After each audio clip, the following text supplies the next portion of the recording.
হ্যাঁ, আবারও আমরা ফিরে এলাম বিরতির পর। আপনারা লাইভে রয়েছেন, আপনারা দেখছেন আমাদের স্টুডিও থেকে আমরা সরাসরি আপনাদের সঙ্গে যোগাযোগ রাখছি। পাশাপাশি আমরা সর্বভারতীয় যে নির্বাচনী ফলাফল সেগুলোকে কম্পাইল করে আমাদের এখান থেকে আমরা আপনাদেরকে জানানোর চেষ্টা করছি। আপনারা অবগত রয়েছেন যে ঘড়ির কাঁটায় যখন দুটো বাজবে তখন হয়তো ইলেকশন কমিশন অফ ইন্ডিয়া একে একে সবকটি আসনের এই চূড়ান্ত যে ফলাফল সেই ফলাফল ঘোষণা করবে, স্বাক্ষর দেবে। আমরাও জানবো, আপনারাও জেনে নিতে পারবেন। হ্যাঁ, যে ট্রেন্ড যে হিসেবটা আমরা বলে থাকি, অর্থাৎ এগিয়ে থাকার যে হিসেবটা বলে থাকি, এই মুহূর্তে কিন্তু আমরা দেখতে পাচ্ছি যে ভারতীয় জনতা পার্টি 240টি আসনে এগিয়ে রয়েছে।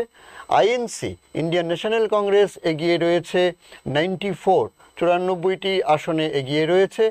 আর 207টি আসনে অন্যান্যরা, আমরা এগুলোর নাম এই মুহূর্তে আর বলছি না, কিন্তু যখন আমরা দেখে নেব এগিয়ে থাকার পর যখন জয়ী বলে ঘোষণা করা হবে তখন কিন্তু আমরা ঠিক সমস্ত এই আসনগুলোর নিরিখে আমরা কিন্তু টোটাল যে চিত্রটা আপনাদের সামনে তুলে ধরতে পারবো।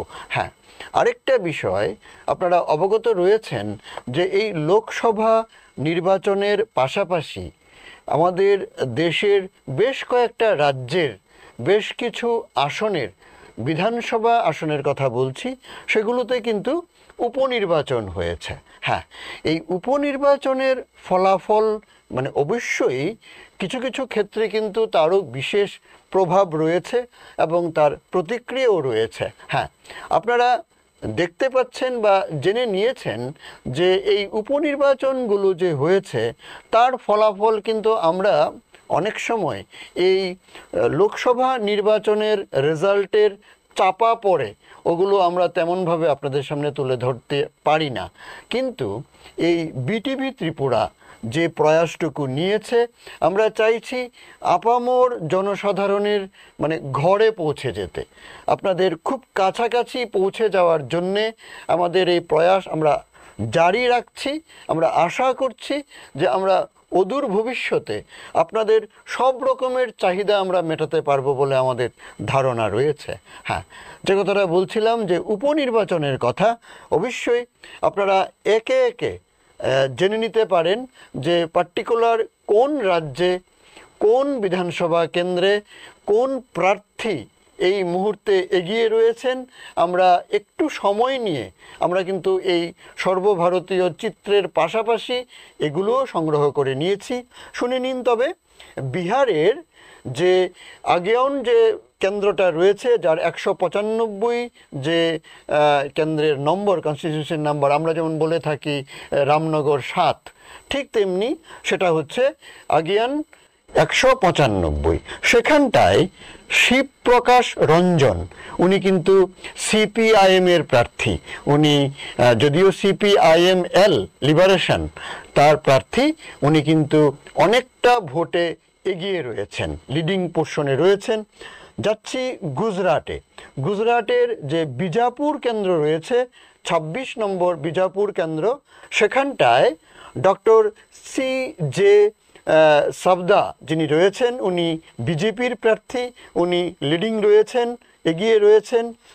আরেকজন সেই গুজরাটেরই পোরবন্দর, নিশ্চয়ই বুঝতে পেরেছেন পোরবন্দর বিশাল বড় যে কনস্টিটিউয়েন্সি, 83 নম্বর পোরবন্দর বলা হয়, সেখানকার যে প্রার্থী, বিজেপি প্রার্থী অর্জুন দেবভাই মুদাওয়াদিয়া বলা হয় ওনাকে, উনিও কিন্তু লিডিং পোর্শনে রয়েছেন, এগিয়ে রয়েছেন।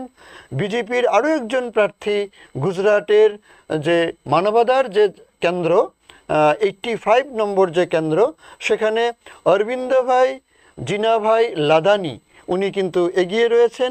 গুজরাটের আরও একটা কেন্দ্র রয়েছে খাম্বাত যে কেন্দ্র, 108 নম্বর কেন্দ্র, সেখানটায়ও কিন্তু বিজেপির চিরাগ কুমার অরবিন্দলাল, উনিও কিন্তু এগিয়ে রয়েছেন। এরপর যদি আমরা গুজরাট থেকে একটুখানি হরিয়ানাতে যাই, হরিয়ানাতেও কিন্তু বিজেপি প্রার্থী নায়াব সিং উনিও কিন্তু এগিয়ে রয়েছেন। ধর্মশালা অর্থাৎ হিমাচল প্রদেশের কথা বলছি, সেখানে বিজেপির প্রার্থী কিন্তু সুধীর শর্মা উনিও এগিয়ে রয়েছেন। এইবার আইএনসির একজন প্রার্থীর কথা বলবো, উনি হিমাচল প্রদেশে যেটা লাহোয়াল এবং স্পিতি যে কেন্দ্র, লাহোয়াল অ্যান্ড স্পিতি যে সেন্টারটা 21 নম্বর কেন্দ্র বলা হয় হিমাচল প্রদেশে, সেখানে কিন্তু অনুরাধা রানা উনি কিন্তু আইএনসির প্রার্থী অর্থাৎ ইন্ডিয়ান ন্যাশনাল কংগ্রেসের প্রার্থী, উনি এগিয়ে রয়েছেন।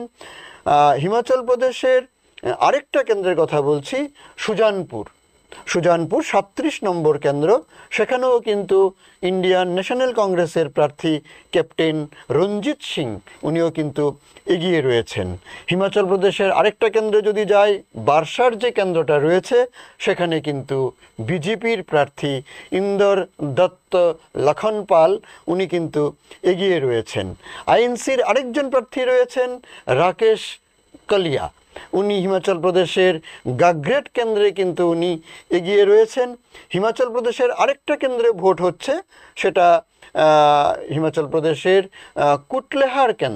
কুটলেহার কেন্দ্রে কিন্তু বিবেক শর্মা, যাকে ওখানকার মানে উনি ভিকো নামে জনপ্রিয়, উনি কিন্তু এগিয়ে রয়েছেন, ইন্ডিয়ান ন্যাশনাল কংগ্রেসের প্রার্থী তিনি।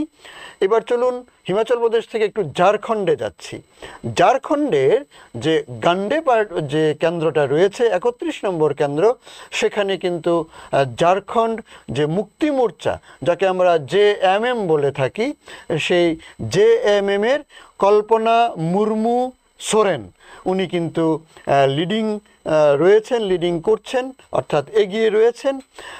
আমরা কর্ণাটকে যদি যাই, কর্ণাটকে যে কেন্দ্রে সুরাপুর কেন্দ্রে 36 নম্বর সুরাপুর কেন্দ্রে যে বাই ইলেকশন হচ্ছে, উপনির্বাচন হচ্ছে, সেখানটায় আইএনসির প্রার্থী ইন্ডিয়ান ন্যাশনাল কংগ্রেসের প্রার্থী রাজা বেনুগোপাল নায়েক উনি কিন্তু এগিয়ে রয়েছেন। ভারতীয় আদিবাসী পার্টি, হ্যাঁ বিএপি বলা হয় এটাকে, ভারত আদিবাসী পার্টি, আমি রাজস্থানের কথা বলছি, রাজস্থানের ওয়াগিডোরা যে কেন্দ্র, সেখানে কিন্তু একটা আঞ্চলিক দল ভারত আদিবাসী পার্টির জয় কিষাণ প্যাটেল উনি কিন্তু এগিয়ে রয়েছেন। সেই রাজস্থান থেকে এবার চলে যাচ্ছি তামিলনাড়ুতে ইন্ডিয়ান ন্যাশনাল কংগ্রেসের প্রার্থী থারাই ছুটবার্ট উনিও কিন্তু এগিয়ে রয়েছেন, সেই বিজয়কোড়ে যে কেন্দ্র রয়েছে সেখানটায়। তেলেঙ্গানাতে যদি আমরা যাই, তেলেঙ্গানার একটা কেন্দ্রে ইলেকশন হচ্ছে, উপনির্বাচন, সেকেন্দ্রাবাদ যে ক্যান্টনমেন্ট রয়েছে সেখানটায় 71 নম্বর যে কেন্দ্রটা রয়েছে, সেখানে কিন্তু ইন্ডিয়ান ন্যাশনাল কংগ্রেসের শ্রী গণেশ উনি কিন্তু এগিয়ে রয়েছেন। তেলেঙ্গানার পর বুঝতেই পাচ্ছেন, তেলেঙ্গানার পর আমরা যদি অ্যাকর্ডিং টু অ্যালফাবেটিক্যাল অর্ডার দেখি, সেই অনুযায়ী কিন্তু আমাদের এই তেলেঙ্গানার পর আসছি ত্রিপুরাতে আমরা সবাই অবগত রয়েছি 7 নম্বর রামনগর কেন্দ্রে, সেখানটায় ভারতীয় জনতা পার্টির যে প্রার্থী দীপক মজুমদার তিনি প্রায় 15,000 ভোটে এগিয়ে রয়েছেন। আমাদের কাছে সর্বশেষ যে খবর ছিল সংখ্যাটা বলতে পেরেছি। আর এবার যদি ত্রিপুরা থেকে চলে যেতে হচ্ছে উত্তরপ্রদেশের দাদ্রাল যে কেন্দ্র রয়েছে 136 নম্বর কেন্দ্র, সেখানটায় ভারতীয় জনতা পার্টির অরবিন্দ কুমার সিং উনিও এগিয়ে রয়েছেন। উত্তরপ্রদেশের লখনৌ ইস্ট কেন্দ্রে সেখানে ভারতীয় জনতা পার্টির শ্রীবাস্তবজি উনি এগিয়ে রয়েছেন। উত্তরপ্রদেশের গাইনাসারি যে কেন্দ্র রয়েছে সেখানটায় কিন্তু সমাজবাদী পার্টির রাকেশ কুমার যাদব এগিয়ে রয়েছেন। উত্তরপ্রদেশের দুধি যে কেন্দ্র রয়েছে সেখানটায় বিজেপি প্রার্থী সর্বানন কুমার উনি এগিয়ে রয়েছেন। ওয়েস্ট বেঙ্গলে কিন্তু অল ইন্ডিয়া তৃণমূল কংগ্রেসের প্রার্থী রেয়াত হোসেন সরকার উনি এই ভগবানগোলা যে কেন্দ্র সেখানে কিন্তু তিনি এগিয়ে রয়েছেন। ওয়েস্ট বেঙ্গলের আরও একটা কেন্দ্রে ইলেকশন হচ্ছে, সেটা বরানগর কেন্দ্র 113 নম্বর কেন্দ্র ওয়েস্ট বেঙ্গলের, সেখানে কিন্তু ভারতীয় জনতা পার্টির প্রার্থী সজল ঘোষ এগিয়ে রয়েছেন। তো বুঝতেই পেরেছেন, বাই ইলেকশনের এই তথ্যগুলো আপনাদের সামনে আমরা উপস্থাপন করেছি। আপনারা অনেকটা তথ্য জেনে নিতে পেরেছেন। আরও আরও বিস্তারিত জানার জন্যে আপনারা নিয়মিত দেখতে থাকুন বিটিভি ত্রিপুরা। এই বিটিভি ত্রিপুরার পর্দায় আপনারা রয়েছেন, আপনারা দেখতে থাকুন নিয়মিত। আমরা এক্ষুনি আবার ফিরছি একটু বিরতির পর।